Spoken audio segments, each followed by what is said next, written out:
Morning, and thank you for joining me. Morning, thank you for having me. You're Head of Communications and Business Development at Jenna. Can you explain what your role entails and the type of work that Jenna undertakes? Yeah, absolutely. So Jenna, we're a main contractor based down in Folkestone, very long standing. My role within the business is really to make sure we're communicating as we should, internally and externally, looking at the PR side of the business, and then the business development role in terms of securing new business and making sure all existing clients are happy, and so they come back to us time and time again.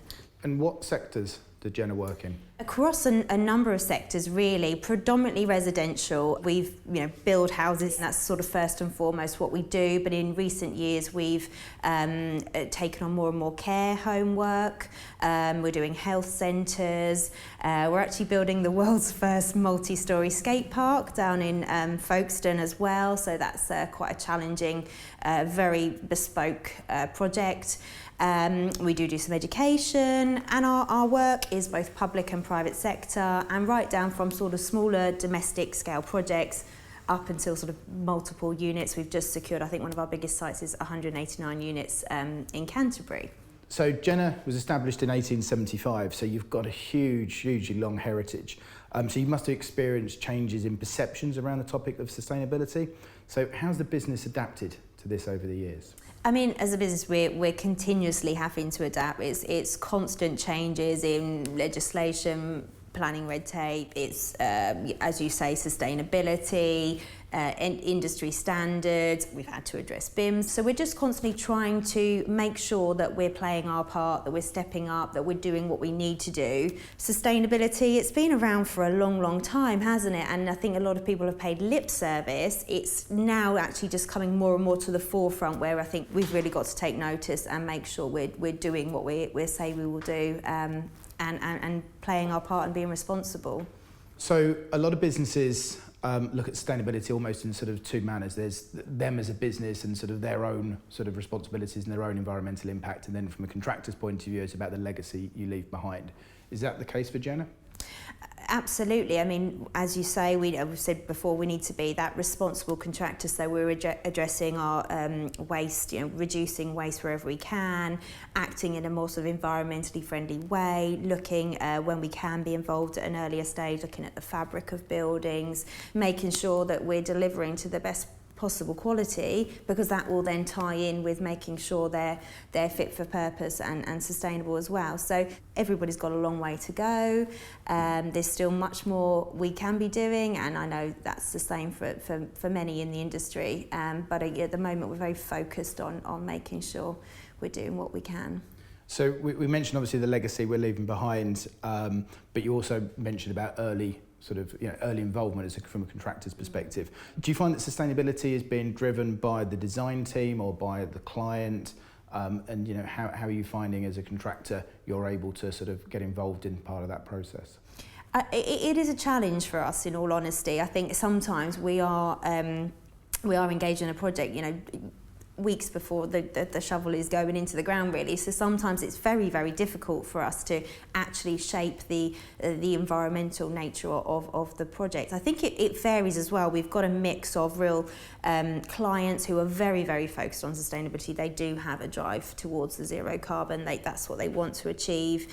But again, we're saying to them, will get us involved earlier. The earlier we can be involved, the more we can impart that knowledge and shape the design as well, and say from experience in terms of what has worked. Clients have an aspiration, but sometimes at the end of the day, it comes down to cost. And that's, I think, where the environmental awareness can suffer. I think what is actually needed is that completely joined up approach where the client, the design team and the contractor are all fully aligned and working towards the same goal. There's been a number of government announcements this month. One in particular was around contractors seeking to bid for projects worth more than $5 million a year within the public sector, where from September this year, they will have to publish clear and credible carbon reduction plans. Do you think this actually helps to create a level playing field from a contractor's perspective in terms of how you're going to deliver sustainable projects with sort of net zero in mind? I think it's certainly a good starting point. Like you say, we all have to do this now as an industry as a whole. If we do want to achieve this goal, we all have to work together. And again, at Jenner, we have been approached by some of the more national contractors who want to work together and collaborate and to share their knowledge and best practice, which is brilliant to see, and that's great. And yeah, at least government does need to drive this, and we can work together to achieve.